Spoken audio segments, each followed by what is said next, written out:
কোরআন শুনতে হবে। আমার ভাইরা এখন আসেন একটু বলি, আল্লাহর পয়গম্বর মুহাম্মদুর রাসূলুল্লাহ সাল্লাল্লাহু আলাইহি ওয়াসাল্লামের ছোট্ট একজন সাহাবী, প্রতিবন্ধী সাহাবী, আল্লাহু আকবার বলেন। প্রতিবন্ধী মানে আমাদের সমাজে যাদেরকে আমরা প্রতিবন্ধী বলি, প্রতিবন্ধী বলতে খাটো মানুষ কিন্তু বয়স অনেক আছে না নাই, এদেরকে আমরা কি বলি? প্রতিবন্ধী বলি। তার নাম হলো আব্দুল্লাহ ইবনে মাসউদ রাদিয়াল্লাহু তাআলা আনহু। এই আব্দুল্লাহ ইবনে মাসউদ রাদিয়াল্লাহু তাআলা আনহু আমার ভাইরা, এই কোরআনুল কারীমে একটা সূরার নাম সূরা রহমান, জানেন কি? সূরা রহমান আছে না নাই? আওয়াজে বলেন আছে না নাই? এই কোরআনের ভিতরে সূরা রহমান মোস্ট ইম্পর্টেন্ট একটি সূরা, খুব গুরুত্বপূর্ণ একটা সূরা। শুরুর দিকে আল্লাহ তাআলা এত চমৎকার কিছু কথা বলেছেন। আল্লাহ তাআলা নিজে দায়িত্ব নিয়ে আপনাকে এই বায়ান শিখিয়েছেন, কথা শিখিয়েছেন। এই জবান দিয়ে জরিনা সকিনার গান গাই আমরা মুসলমান, কথা বলেন না কেন? আল্লাহ তাআলা বলেছেন আল্লামাহুল বায়ান, এই বায়ান আমি আল্লাহ তাআলা তোমাদেরকে শিখিয়েছি। এই কোরআন আমি আল্লাহ তাআলা দান করেছি, তোমাদেরকে শিখিয়েছি, পড়ার হুকুম দিয়েছি। আজকে এই কোরআন দিয়ে আমরা, এই জবান দিয়ে আমরা কোরআনও পড়ি, নাতে রাসূলও পড়ি, ইসলামিক জ্ঞানও পড়ি। এই জবান দিয়ে আবার ফাইটা যায়, জোড়া দেওয়ার তালিম জায়গা নেই, এটাও বলি। কথা বলেন না কেন? আছে না নাই? ফাইটা যায়, ওরে বুকটা ফাইটা যায়, ফাইটা যাওয়ার জায়গা নেই, ফাইটা যায় ও নাই। যে সময় এই গানটা বাইর হয়েছিল, ওরে বাপরে বাপ, কি আইসক্রিম ওলা দেখবেন রাস্তা রাস্তায় লবণ বেচায়, ওর ওখানেও ফাইটে যায়। বুড়া যুবক মানে সবার মুখে মুখে ফাইটে যায়। কি যে ফাইটে যায় এটা টার পায় না। এই গানটার ভিতরে শিরিক আছে না নাই? কথা বলেন আছে না নাই? গান গাইছে বন্ধু যখন বউ লইয়া আমার বাড়ির সামনে দিয়ে রঙ্গ করে হাইটা যায়, ফাইটা যায়। আরে একজনে তার বউকে নিয়ে যায় তোর ফাটে, তার বাড়িটা কি? সে তার বউকে বিয়ে করে বাড়িতে নিয়ে যাবে, তো তোর ফাটে কেন? তার মানে বুঝতে হবে ডাল মে কুছ জরুর কালা হায়, তোর ভিতরে ভেজাল। কথা বলেন ঠিক কিনা? আর একজন বউ নিয়ে যায় তোমার ফাটে। সম্মানিত দিনী ভাইরা, আব্দুল্লাহ ইবনে মাসউদ রাদিয়াল্লাহু তাআলা আনহু, খারাপ লাগতেছে? খারাপ লাগতেছে? ছোট্ট মানুষ, বয়স অনেক, সূরাতুর রহমান। এই আব্দুল্লাহ ইবনে মাসউদ রাদিয়াল্লাহু তাআলা আনহু কাবা চত্বরে গিয়ে সূরাতুর রহমানটা তেলাওয়াত করেছেন। এই সূরা রহমান তেলাওয়াত করবার কারণে আবু জেহেলের একটা বাহিনী এসে আব্দুল্লাহ ইবনে মাসউদকে, আবু জেহেল আব্দুল্লাহ ইবনে মাসউদকে এত জোরে থাপ্পড় মেরেছিল, সেই দিন আব্দুল্লাহ ইবনে মাসউদের কান ফেটে রক্ত বাইর হয়েছে। বলেন না আউযুবিল্লাহ। অপরাধ কি? অপরাধ একটাই। এই হাদিস থেকে বর্তমান বাস্তবের সঙ্গে মিল রেখে কথা বলি, খেয়াল করেন। সেই দিন কাবা চত্বরে আব্দুল্লাহ ইবনে মাসউদ কোরআন তেলাওয়াত করবার কারণে থাপড়ায়া কানটা ফাটায়া দিয়েছে, রক্ত বাহির করে দিয়েছে। আজ বাংলার জমিনে 50টা বছর কোরআন থেকে কথা বলবার কারণে বাংলাদেশের প্রিয় মুফাসসির, প্রত্যেকটা মানুষের হৃদয়ের স্পন্দন আল্লামা সাইদিকে দীর্ঘদিন কারাবরণ করা লাগছে। কথা বলেন ঠিক কিনা? কথা বলেন ঠিক কিনা? আমির হামজাকে 3টা বছর জেলখানার ভিতরে বন্দী করে রাখা হয়েছিল। অপরাধ একটাই, এই কোরআন বলবার কারণে, কোরআন শুনবার কারণে। ঠিক কিনা বলেন? সম্মানিত দ্বীনি ভাইয়েরা, সেই দিন আব্দুল্লাহ ইবনে মাসউদ রাদিয়াল্লাহু তাআলা আনহু আল্লাহর পয়গম্বরকে এসে বললেন, ইয়া রাসূলুল্লাহ, ইয়া হাবিবাল্লাহ, এই কোরআন তেলাওয়াত করবার কারণে আবু জেহেল আমার থাপড়ায়া কান দিয়ে রক্ত বাহির করে দিয়েছে, কানটা ফাটিয়ে দিয়েছে। আল্লাহর পয়গম্বর আব্দুল্লাহ ইবনে মাসউদকে বললেন, আব্দুল্লাহ ইবনে মাসউদ শোনো, তোমারও এমন একটা সময় সামনে আসতেছে যেই দিন তুমি আব্দুল্লাহ ইবনে মাসউদ আবু জেহেলের কানটা ফাটায়া দিবা। জোরে বলেন আল্লাহু আকবার।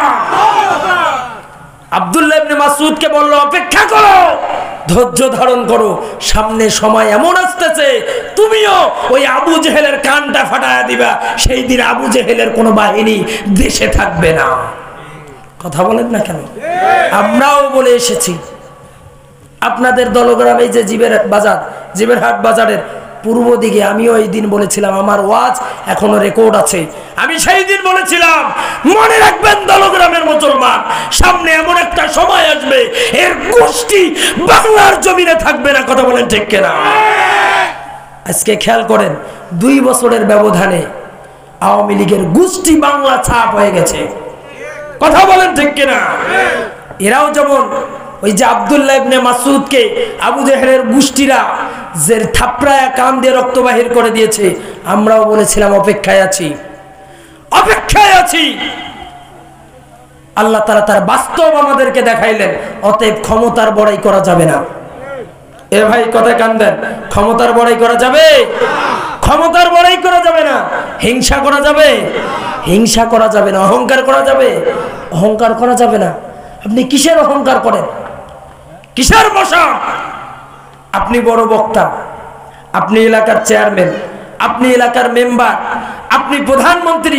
অহংকার, এই অহংকার আল্লাহ তাআলা যদি প্যাডের 2টা নাট ঢিল করে দিয়ে বিছানায় শোয়া দেয়, আর আপনাকে খালি বাথরুমে 7 বার নিবে আর আসবেন, যাবেন আর আসবেন, বিছানায় শুইয়া বউকে মা বলা লাগবে। মা কি হল? কথা বলেন না কেন? তাহলে আপনার অহংকারটা কিসের? আপনি হিংসা কিসের আপনার?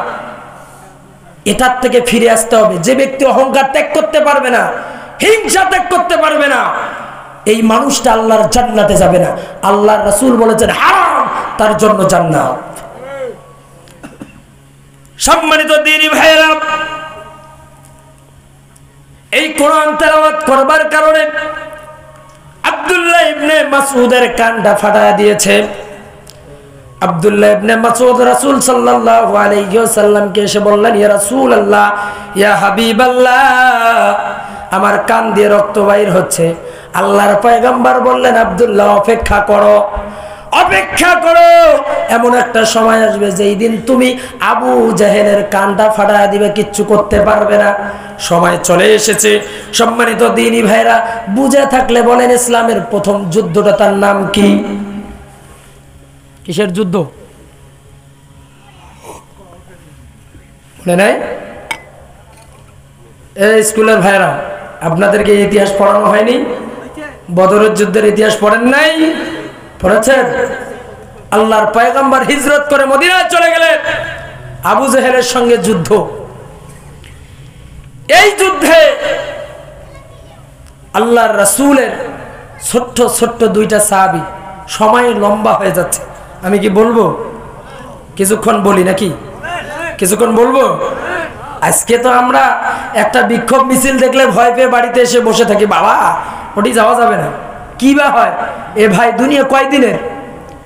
কয়দিন বাঁচবেন? পৃথিবীতে এসেছেন, মৃত্যুবরণ করা লাগবে। কথা বলেন ঠিক কিনা? মৃত্যু একদিন আছে। বদরের যুদ্ধের দামামা বেজে উঠল। আল্লাহর রাসূলের ছোট্ট ছোট্ট 2টা সাহাবীর সন্তান 2টা ছোট্ট ছোট্ট। আল্লাহর রাসূলকে এসে বললেন, ইয়া রাসূলুল্লাহ, ইয়া হাবিবাল্লাহ, আমরা মুআজ 2 ভাই, আমার আব্বা তো নাই, ইন্তেকাল করেছেন। ওগো আল্লাহর নবী, যেহেতু বদরের যুদ্ধের ঘোষণা আপনি দিয়েছেন, যুবক ভাইরা কান লাগান, যেহেতু আপনি যুদ্ধের ঘোষণা দিয়েছেন, আমার মা বোনেরা আপনারাও কান লাগান। এই ইতিহাসের ভিতরে আপনাদেরও শিক্ষা রয়েছে। আপনাদের সন্তানদেরকে আপনারা কি করবেন? মুআজ ছোট্ট ছোট্ট 2টা বালক আল্লাহর রাসূলের কাছে এসে বললেন, ইয়া রাসূলুল্লাহ, ইয়া হাবিবাল্লাহ, আমাদের বাবা ইন্তেকাল করেছেন, আপনি অনুমতি দিলে আমরাও আপনার সঙ্গে যুদ্ধের ময়দানে যেতে চাই। বলেন আল্লাহু আকবার। জোরে বলেন আল্লাহু আকবার। আল্লাহর পয়গম্বর বললেন, না, তোমরা ছোট্ট মানুষ, তোমাদের যুদ্ধের ময়দানে যাওয়া যাবে না। 2 ভাইয়ের মধ্যে যেটি বড় ভাই দাঁড়িয়ে গেলেন, ইয়া রাসূলুল্লাহ, ইয়া হাবিবাল্লাহ, আমি তো একটু বড়, আমি যুদ্ধের ময়দানে যেতে চাই। সুবহানাল্লাহ বলেন। আল্লাহর রাসূল বললেন, তুমি যেহেতু বড়, তাহলে তুমি যাও। যুদ্ধের ময়দানে যাও। ছোটকে বললেন তুমি বাড়িতে যাও। ছোট ভাই বড় ভাইয়ের চেয়েও বেশি আগ্রহী, সে যুদ্ধের ময়দানে যাবে। এদিকে সাইডে বড় ভাইকে টান দিয়ে নিয়ে আসলেন, ও ভাই তুমি কি একাই একাই জান্নাতে যাবা নাকি? সুবহানাল্লাহ। ছোট ভাই বড়টারে ডাক দিয়ে বলে, ভাই তুমি একাই কি জান্নাতে যাবা, আমারে কি নিবা না? বড় ভাই বলল, উপায় তো নাই, কি করব? বলল যে চলো রাসূলের কাছে যাই, আমার বুদ্ধি আছে। সুবহানাল্লাহ। ছোট ভাই কি আল্লাহর পয়গম্বরকে বললেন, নবীজি আপনি আমার বড় ভাইকে নিয়ে যাইতে চান, ও তো ধাক্কাইলে পড়ে যায়। সুবহানাল্লাহ। ওর গায়ে শক্তি নাই, ওর চেয়ে শক্তি আমার বেশি আছে। আল্লাহর রাসূল ছোট জনের এই ইমানি জজবা দেখবার পরে বলল, তারপরেও বলল যে না না, তোমাকে নিয়ে যাওয়া যাবে না। ছোট ভাই ডাক দিলেন, ইয়া রাসূলুল্লাহ, ইয়া হাবিবাল্লাহ, আপনার যদি বিশ্বাস না হয় আমরা দুই ভাই কুস্তি লড়বো, আপনি দেখবেন কে ফার্স্ট হয়। আমি যদি ফার্স্ট হই আমাকেও নিয়ে যাইতে হবে। আল্লাহর পয়গম্বর বললেন, যাও যাও তোমরা কুস্তি লড়তে শুরু করো। সুবহানাল্লাহ। দুই ভাই লড়তে শুরু করলেন। এক পর্যায়ে ছোট ভাই বড় ভাইয়ের কানে কানে বলল, ভাইজান আমি তো কোনোদিন আপনার সঙ্গে পাবো না। ও ভাই একসঙ্গে জান্নাতে যাব, এই জন্য তোমাকে বলি মেহেরবানি করে তুমি একটু নিচে পড়ে যাও, আর আমি তোমার ছোট ভাই একটু বুকের উপর বসতে চাই, একসঙ্গে জান্নাতে যেতে চাই। ছোট্ট মানুষ কি ইমান, আর আমাদের ইমানটা কি ভাই? আমাদের যে ইমান, এই ইমানে কত দূর পর্যন্ত যাওয়া যায় একটু চিন্তা করে দেখেন আপনি। কোন জায়গায় যাব আমরা যে ইমান আমাদেরকে মসজিদ আনতে পারে না? এই ইমান নিয়ে কি জান্নাত পর্যন্ত যাওয়া যায়? কথা কয় না কেন? দুই ভাইয়ের এই দৃশ্য দেখবার পরে আল্লাহর পয়গম্বর বললেন, মাজমুয়াজ দাঁড়াও, আমি বুঝতে পেরেছি, তোমাদেরকে অনুমতি দিলাম, যাও তোমাদের মায়ের কাছ থেকে বিদায় নিয়ে আসো, তোমরা বদরের ময়দানে যুদ্ধ করবা। সুবহানাল্লাহ। দৌড় দিয়ে দুইটা ভাই মায়ের কাছে গেছে। আমার মা বোনেরা, আপনি আপনার সন্তানকে কোন পথে দিচ্ছেন, কোন বিদ্যা শিক্ষা দিচ্ছেন একটু খেয়াল করেন। মাজমুয়াজের মা বলল যে বাবা তোমরা আল্লাহর রাসূলের পক্ষে থেকে শহীদ হবা, এটাই আমি চাই। সুবহানাল্লাহ। আমার বুক খালি হবে হোক, আমার যদি বুকটা খালি হয় হোক।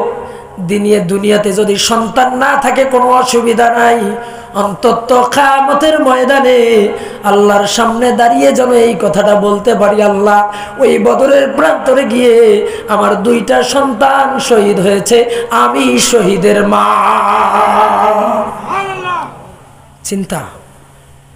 আর আজকে আমাদের সন্তানদের হাতে ইসলামিক বই দেখলেও ভয় লাগে, বাবা এই বই নিয়ে কোথাও যাস না, পুলিশ দেখলে আবার জঙ্গি মামলা দিবে। কথা বল না কেন? এই যে আমাদের চিন্তা এখন নাই, কিন্তু কিছুদিন আগে ছিল। কথা বলে না, ছিল কি ছিল না? এজন্য বলি আমার মায়েরা, সন্তানদেরকে আগে যদি শিক্ষা দিতে হয়, ও মা আপনার পায়ে হাত রেখে বলি, যাদের সন্তান আছে তাদের পায়ে হাত রেখে বলি, মেহেরবানি করে আপনার সন্তানকে আগে কোরআন শিক্ষা দিবেন। দিবেন তো ইনশাআল্লাহ? কথা কোন না কেন? এই কোরআন শিক্ষা দিবেন, তারপরে আপনার সন্তানকে ডাক্তার বানান, ইঞ্জিনিয়ার বানান, ব্যারিস্টার বানান, উকিল বানান, ম্যাজিস্ট্রেট বানান, আর্মি বানান, চৌকিদার বানান, চেয়ারম্যান বানান, মেম্বার বানান, প্রয়োজনে প্রধানমন্ত্রী বানান, কোনো অসুবিধা নাই। যখন এই কোরআনের জ্ঞান থাকবে, যখন এই কোরআন থাকবে, আমি আপনাদের চেয়ারম্যান মহোদয় সম্পর্কে ভালো জানি, আরো তো অন্য অন্য ইউনিয়নের চেয়ারম্যান আছে না নাই? কথা কয় না, আছে না নাই? একটা রিলিফের কার্ড দিতে গিয়ে 8,000 10,000 টাকা নিয়ে খেয়ে বসে থাকে। বিধবা ভাতার একটা কার্ড দিতে গিয়ে এমনও কিছু জায়গায় দেখছে 18,000 টাকাও নিয়েছে। আছে না নেই? এই জন্য কি চেয়ারম্যানই দেওয়া হয়েছে তাকে? তার মানে হলো তার ভিতরে আল্লাহর ভয় নাই, এই কোরআনের শিক্ষা নেই। কথা কন না কেন? আপনি রংপুরে যান, একটা রুগী নিয়ে রংপুরে যান, এমন একটা অবস্থা রংপুরের মাটিটাও টাকা চায়। কথা কন না কেন? মিথ্যা কথা বলতেছি মনে হয়? রংপুরের মাটিও মনে হয় টাকা চায়, দালালের অভাব নাই। কারণটা কি ভাই? কারণ হলো এই, ওদের ভিতরে কোরআনের জ্ঞান নেই। কোরআনের জ্ঞান যদি থাকতো, কোরআনের শিক্ষা যদি থাকতো, আল্লাহর ভয় যদি হৃদয়ে থাকতো, এরকম কাজগুলো করতে পারতো না। এজন্য আপনাদের পায়ে হাত রেখে বলি, আগে সন্তানদেরকে কোরআন শিক্ষা দিবেন, তারপরে আপনার যা ইচ্ছা বানান। শিক্ষা দিবে কি? পেটের ভিতরে সন্তান, মায়ে বলে আমার ছেলেকে আর্মি বানাবো, বাপে বলে আমার ছেলেকে আমি ডাক্তার বানাবো। এই যে আমাদের চিন্তাধারা, ওখান থেকে ফিরে আসেন। সম্মানিত দিনী ভাইয়েরা, মুআজ মায়ের কাছ থেকে বিদায় নেবে, মাকে সালাম করেছে, মা আমরা যুদ্ধের ময়দানে যাচ্ছি, দোয়া করো আমরা যেন শহীদ হতে পারি। মা দুইটা খাজুর পাতা দিয়ে চাবুক বানিয়েছেন, চাবুক বানিয়ে সন্তানদের হাতে তুলে দিয়েছেন, ও সন্তান যাও যাও যুদ্ধের ময়দানে যাও, গিয়ে তোমরা শহীদ হবা। আল্লাহু আকবার। দুইজনে গেছেন। মজার ব্যাপার হলো এই, দুইটা ছোট্ট মানুষ, দুইজনে গিয়া সব সাহাবীদেরকে ধরে আর বলে, চাচা যান আবু জাহেল কোনটা? সুবহানাল্লাহ বলবেন না? যারে দেখা পায় তারই কয় আবু জাহেল কোনটা। একজনে জিজ্ঞাসা করে, তোমরা যে ডেরবাডারি ট্যাবলেট, তোমরা আবু জাহেলকে দিয়ে কি করবা? বললো যে আমরা শুনেছি এই আবু জাহেল নাকি আমার রাসূলকে সবচাইতে বেশি কষ্ট দিয়েছে, আমরা নিয়ত করে এসেছি এই আবু জাহেলের গর্দান থেকে মাথাটাকে আলাদা করে দিব। বলেন আল্লাহু আকবার। কি ঈমান!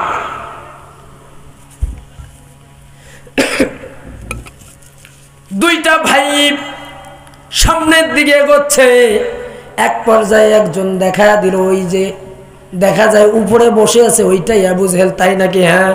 দুই ভাইয়ে সঙ্গে সঙ্গে নেকড়ের মতো লাফ দিয়ে আবু জাহেলের কাছে চলে গেছেন।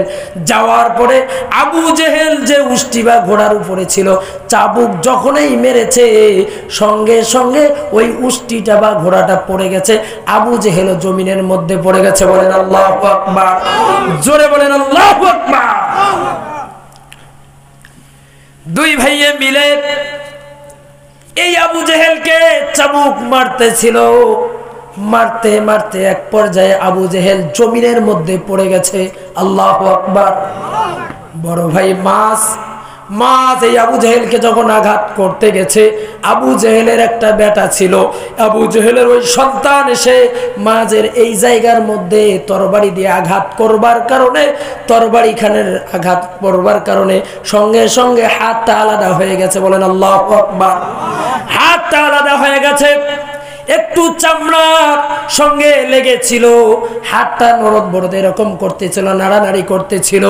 মাঝের ঈমানকে আল্লাহ তাআলা এতটাই বৃদ্ধি করে দিয়েছে, এই হাতটা পা দিয়ে চিপে ধরে টান দিয়ে ছিঁড়ে ফেলে এই হাতে তরবারি নিয়ে চাবুক নিয়ে আবু জাহেলকে মারতে শুরু করে দিয়েছে। বলেন আল্লাহু আকবার। কি ঈমান! আল্লাহর রাসূল বলেন, শাহাদাতের মৌত হলো এইরকম, একটা পিঁপড়ে যেমন কামড়াইলে শব্দ হয় না, লাগে না, ব্যথা লাগে না, ঠিক এরকমটাই হচ্ছে শাহাদাতের মৌত। আল্লাহু আকবার।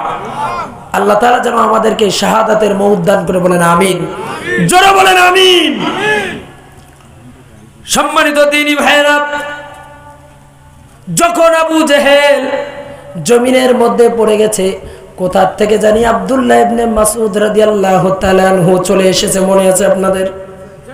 মনে আছে? আব্দুল্লাহ ইবনে মাসউদের মক্কার চত্বরে কি করেছিল? থাপড়ায় কান ফেটে দিয়েছিল। আর আল্লাহ রাসূল কি বলেছে? সময় একদিন আসতেছে সামনে, তুমিও ওর কান বরাবর থাপড়া বাহু কিছুই করতে পারবে না। আব্দুল্লাহ ইবনে মাসউদ চলে এসেছেন। আবু জাহেল উবুর হয়ে শুয়েছিল, কানটা ধরে ঘুরেছে, ব্যাঠা মুখ লুকিয়ে আছে কেন বাইর, বুঝেন?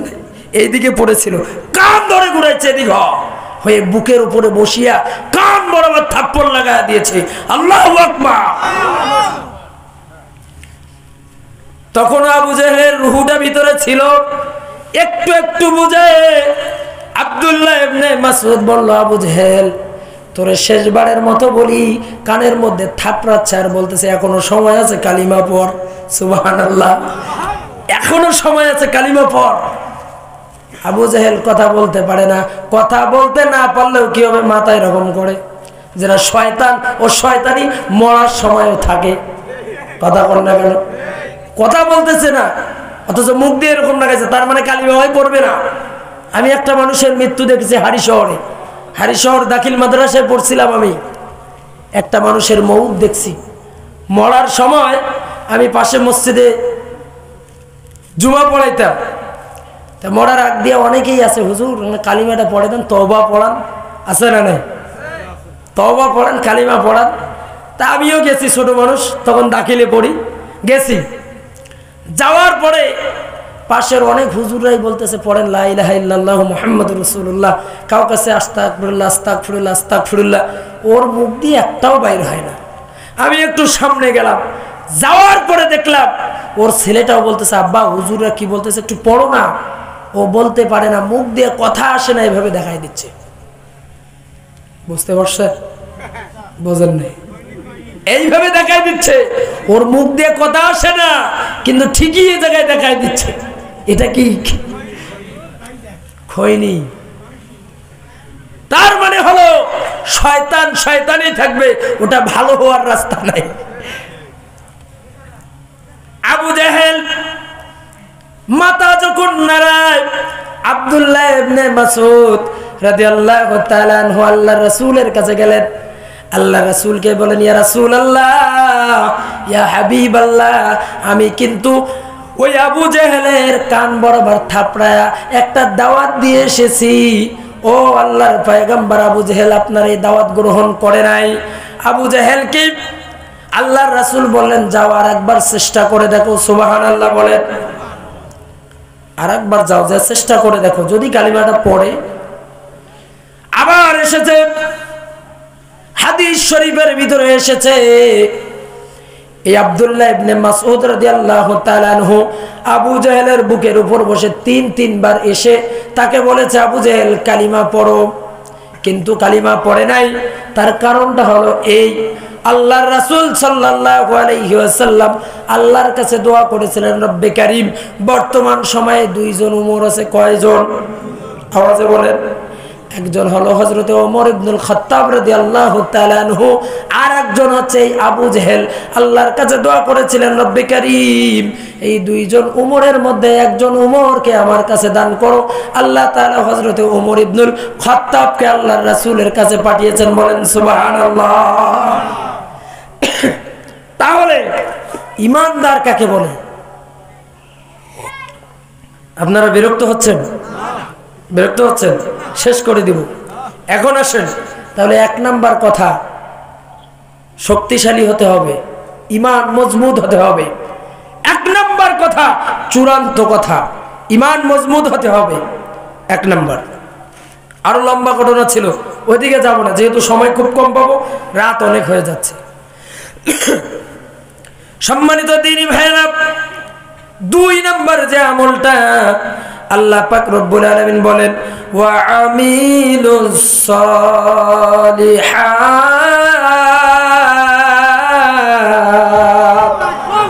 দুই নাম্বার আমল হলো, আল্লাহ তাআলা বলেন গোলামেরা ঈমান আনবার পরে দুই নাম্বার কাজ হলো নেক আমল করা। কি আমল করা? আওয়াজে বলেন, কোন আমল করা? আপনাদেরকে কয়টা নেক আমলের কথা বলে যাই, এটা করতে পারলে বুঝতে হবে আপনি বাপের বেড়া সাদ্দাম। আপনাদের এলাকায় জুয়া আছে না নাই? কথা বলেন, আছে না নাই? আছে না নাই? যে এলাকায় জুয়া খেলে 15-20 জন যুবক মিলে, আপনি যদি ওই জায়গায় জুয়ার আড্ডা বন্ধ করে দিতে পারেন, এটাই হইল সময়ের শ্রেষ্ঠ নেক আমল। যদি এই জুয়া বন্ধ করে দিতে পারেন, যে জায়গায় গাঁজার আসর আছে, মদের আসর আছে, বর্তমান যুবকদেরকে দিয়ে সবটাই সম্ভব। কথা বল না কেন? এই জুয়াখোর মদ খোরেছে, বড় খোর হলো হাসিনা, সেটাকে বাংলার জমিন থেকে ভারতে পাঠিয়ে দিয়েছে। কথা কয় না।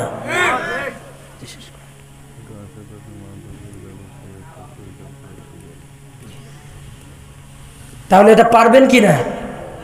কথা কয় না। পারবেন না যুবক ভাইরা? আপনারা যদি বাংলাদেশের সব লাইসেন্স দাতা মডেল লাইসেন্স দেয় হাসিনা, কথা কন না কেন? আমি অন্যায় কারো মনে আঘাত দেওয়ার জন্য নয়, যে অন্যায়গুলো করেছেন আমরা তার প্ররোচনায় যে অন্যায়গুলো করেছি এটা আজকে বলার সময়ের দাবি। কথা বলেন না কেন? বলতেই হবে। যে লাইসেন্স দিয়েছে মদের হাসিনা, তাকে যদি আপনি তাড়াইতে পারেন, যে বেশ্যাখানার লাইসেন্স দেয় হাসিনা, তাকে যদি বাংলার জমিন থেকে দিল্লি মামুবাড়িতে পাঠিয়ে দিতে পারেন, এই মদখোর গাঁজাখোরদেরকে একটু সাইজ করতে পারবেন না? কোন কোন যুবকরা পারবেন? দুহাত তুলে আল্লাহকে দেখা। লিল্লাহি তাকবীর। আল্লাহ কবুল করেন, বলেন আমিন। 10 জন যুবক একখানে হয়া কোনো কথা নাই বেধর পিটানি শুরু করে দিবেন, তারপর চেয়ারম্যানকে খবর দিবেন। চেয়ারম্যান আপনাদের সাথে আছে না নাই? কথা কয় না আছে না নাই? আর যারা মদের ব্যবসা করে, মদের লাইসেন্স পেয়েছেন, গাঁজার ব্যবসা করে, আপনারাও সাবধান হয়ে যান। সময় আপনাদের ঘনিয়ে আসতেছে। কথা কন না কেন? এখনই ভালো হয়ে যান, এখনই ভালো হতে হবে। অন্যথা মানুষের সামনে বেইজ্জতি হওয়া লাগবে খুব দ্রুত। কারণ তা কিন্তু শুরু হয়ে গেছে অলরেডি। কালীগঞ্জে প্রত্যেক দিনে যান, থানায় প্রতিটা দিন কেউ না কেউ গাঁজা নিয়ে, ইয়াবা নিয়ে, ট্যাবলেট নিয়ে ধরা পড়তেছে। তার মানে আপনার যে চক্র, আপনার চাকা, আপনাকে যে ভাগ্য কোন দিকে কোন দিন নিয়ে যায় মুশকিল। কথা বলেন না কেন? এজন্য এই ব্যবসা যারা করেছেন বা করেন, আমি আমার ভাইদের পায়ে হাত রেখে বলি, ভাই এই হারাম থেকে ফিরে আসেন, এই হারাম এখান থেকে ফিরে আসেন। আল্লাহ আমার ভাইদেরকে হেফাজত করুন, বলেন আমিন। জোরে বলেন আমিন। সম্মানিত দ্বীনি ভাইরা, সবচেয়ে নেক আমল, যতগুলো নেক আমল রয়েছে তার মধ্যে শ্রেষ্ঠ নেক আমল হলো আল্লাহ পাক রব্বুল আলামিন বলেন, আল্লাযীনা ইউকিমুনাস সালাহ।